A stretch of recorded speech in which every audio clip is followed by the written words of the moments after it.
4-5 BLO हमारे जिले से थे, और आज भी हमारे जिले में आप लोगों का वजह से, आप लोगों के अनुष्ठान से हमारा जिला निर्वाचन के कार्य में प्रथम रहता है। तो मैं तो यहाँ के शिक्षकों का बहुत आभार व्यक्त करता हूँ, धन्यवाद करता हूँ। दूसरी चीज मैं आप लोगों को ये कहना चाहता हूँ कि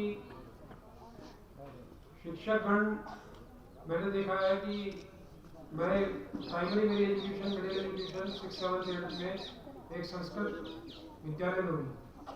संस्कृत विद्यालय में होने से संस्कृत के बेसिक कंसेप्ट हमको समझ में आए।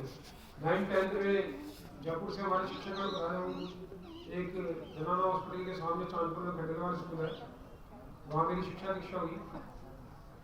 वहाँ संस्कृत पढ़ाते थे गुरु जी। अब वो जैसा आप लोग जानते हैं, संस्कृत सबसे कम इंटरेस्ट का सब्जेक्ट है, लोगों को समझ में नहीं आता जब तक उसकी बेसिक ग्रामर ठीक नहीं हो। तो वो थोड़े हमारे समझ में आ गए, क्योंकि संस्कृत विद्यालय में आपके गुणीजन काफी शिक्षक जो थे बड़े विद्वान थे, उन्होंने ग्रामर सिखा दी थी। तो वहाँ क्या है कि उसको बोर्ड पे अब उनकी अशुद्धि को मैं पकड़ लेता था पीछे बैठा बैठा 9th क्लास में। तो वहाँ ये आप लोगों की वजह से मेरे को लोगों ने पंडित जी कहना चालू कर दिया। ये उन्नति क्या है, आप लोगों ने दिलवाया। फिर आगे क्या है कि कुछ हमारे टीचर्स, शिक्षक बंधु ऐसे थे कि जिनकी मार से, जिनकी आंख से, जिनकी डांट से भला आदमी थरथराई होता था, जो आज माहौल नहीं है। वो माहौल कई वजह से बिगड़ा है और उस पर ज्यादा प्रकाश डालना ठीक नहीं है। वर्तमान समय में अनुकूल भी नहीं है, बच्चों की, पेरेंट्स की सहन शक्ति खत्म हो गई है।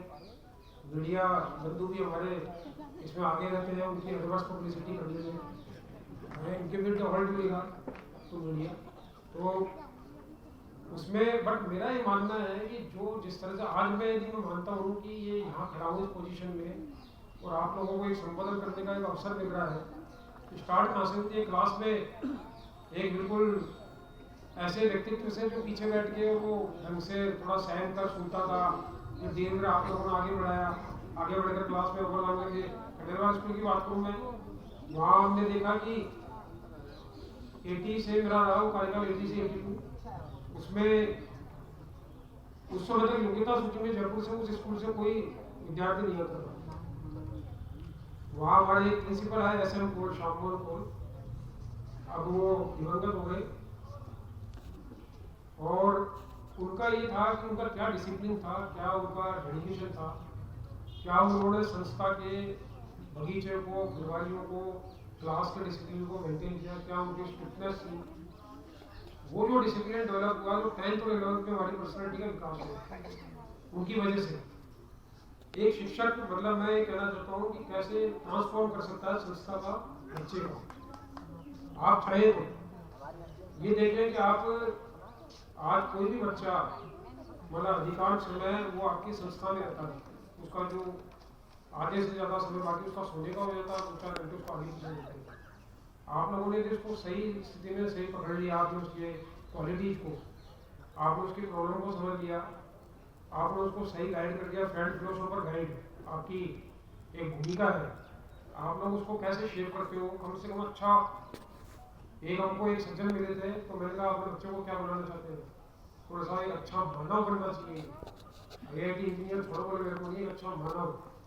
तो हम कम से कम उसमें ऐसी बेसिक वैल्यूज क्रिएट करते हैं, हम उसमें ऐसा डिसिप्लिन क्रिएट करते हैं, उसमें सिंसियरिटी क्रिएट करते हैं। आगे तकदीर है, उसकी मेहनत है, हम उसके साथ उसका न्याय करते हैं कि वो जो टाइम आ रहा है आपका भी होगा, आपको सेटिस्फेक्शन मिलेगा।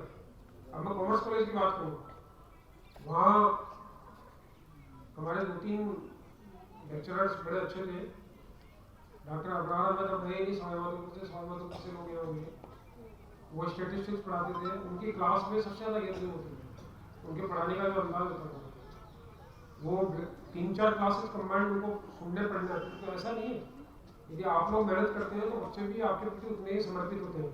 अब मैं आपको एक उदाहरण बताएं, इसी जिले में अभी 1 महीने 1.5 महीने पहले न्यूज पड़ी थी, डूंगरपुर जिले से एक अध्यापक जी का ट्रांसफर हो गया बामनवास। वहाँ बता दें, ट्राइबल एरिया को छोड़कर 40-50 बच्चे बामनवास आ गए, किराए पे रहने लग गए उस अध्यापक की वजह से। अब ये देखो मतलब कितना जबरदस्त अटैचमेंट है मतलब लोगों का, परिवार का। जहाँ अध्यापक जी के ट्रांसफर होने पर मैंने बड़ी सारी एमटीएम था, वहाँ जाम कर दिया लोगों ने डूंगला में। वहाँ कि ये प्रिंसिपल का ट्रांसफर ही नहीं होना चाहिए। उनको उनका ऐसा डेडिकेशन पूरा गाँव पंचायत पूरी सुरक्षा होगी। मैं तो आपसे ये अपेक्षा करूँगा कि आप लोगों ने इतनी मेहनत से यदि आपने थोड़ा भी ध्यान दे दिया और तो वो डॉक्टर के प्रति जैसे डॉक्टर चल जाता है तो आपका भी एक अपना व्यक्तित्व जो है डेवलप होता है, आपको एक सेटिस्फेक्शन मिलता है कि आपने किसी एक बच्चे का भी फ्यूचर ढंग से आपका शेप हो गया, आपने बना दिया, उसको सही लाइन दिखा दी, कैरियर काउंसलिंग कर ली। हम देखते हैं डिप्रेशन में बच्चे परेशान, पेरेंट्स की जिद से क्यों, पेरेंट्स बोले कि उस पर थोपे जा रहे कि आईआईटी बनाना है उसको, 7th ग्रेड से उसको 1 साल पता नहीं क्या ज्वाइन करा दिए उन्होंने। आप भी बतौर पेरेंट शायद इस तरह की जबरदस्ती, मैं इस समझता आप लोग करते होंगे, आपको पढ़ाई लिखाई उससे है, बहुत जेंटल हमारा प्रोफेशन है शिक्षक, इसको कभी भी आप शिक्षकों की सैलरी क्या मानते हैं? जो शिक्षक 72 लाख रुपए के, मेरा पड़ोसी का पैकेज है, मेरे लोग वहाँ हैदराबाद के नारायण इंस्टीट्यूट में पढ़ाते हो केमिस्ट्री, तो ये बहुत जेंटल प्रोफेशन है। आप लोग थोड़ा सा भी वो कर लें तो कमिटमेंट हो जाए, हमारा समर्पण हो जाए। मैं उम्मीद करता हूँ आप लोगों के सहयोग से ही इस जिले में आप देखें पालनार योजना में आप लोग बड़ा अच्छा, उनका शाला दर्पण से जुड़ा हुआ है। महात्मा गांधी हमारे अंग्रेजी माध्यमिक विद्यालय सारे 26 के 26 इस जिले में संचालित हो पा रहे हैं। आपके सक्रिय कंट्रीब्यूशन से हमारी तमाम फ्लैगशिप स्कीम्स, ऐसी कोई योजना नहीं जिसमें शिक्षक बंधु का योगदान नहीं है, क्योंकि आपकी जो ढांचे है, आपका जो फैलाव है, स्प्रेड है, एक टाइम पे जो पटवारी का माना जाता था, पटवारी संस्था से भी ऊपर आप काफ़ी आ रहे हैं। जो पटवारी पे सारे काम लगाए जाते थे, तो आजकल आप ये माने कि आप लोग एक रीढ़ के रूप में आशा आंगनबाड़ी और इनके साथ साथ शिक्षक भी एक कड़ी के रूप में जुड़ गया है कि पूरे गांव में किसी योजना का फैलाव करना हो, प्रचार प्रसार करना हो, तो उसमें उनके बंदे पर जिम्मेदारी डाली जाती है और बखूबी इसका निर्वहन भी करते हैं।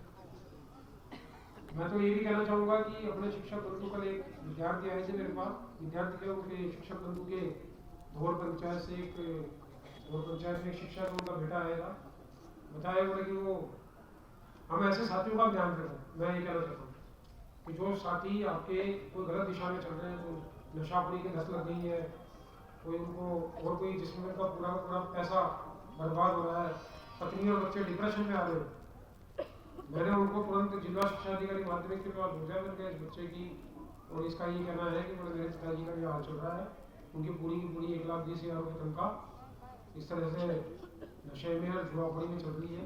मैं कहता हूँ कि अपने इर्द गिर्द यदि हमारे ऐसे साथियों को, उनके परिवार को भी हम बचाएं, हमारी नैतिक ड्यूटी है।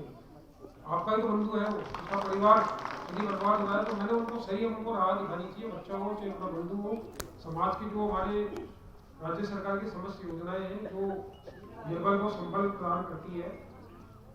आपकी क्लासेज में जो बच्चे जिनके पिता नहीं है, पिता से महरूम हो गए हैं, उनकी माताओं को विधवा पेंशन मिलती है, उनके बच्चे जो पढ़ रहे हैं उनको पालनहार मिलता है।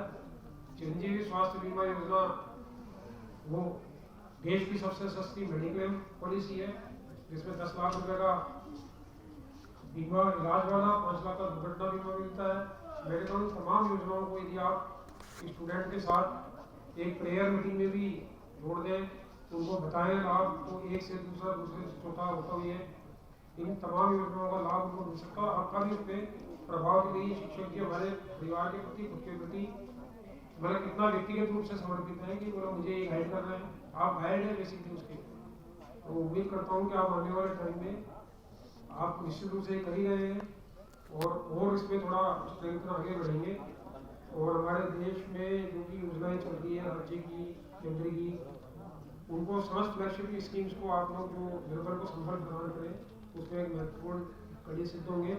आप लोगों ने मुझे यहाँ बुलाया, सम्मानित किया और मुझे मौका दिया कि मैं आप लोगों से रूबरू मेरे मन की बात कहूँ। आपने इतने ध्यान से सुना, मैं उसके लिए बहुत बहुत आपका धन्यवाद, आभारी हूँ। जय हिंद, जय भारत।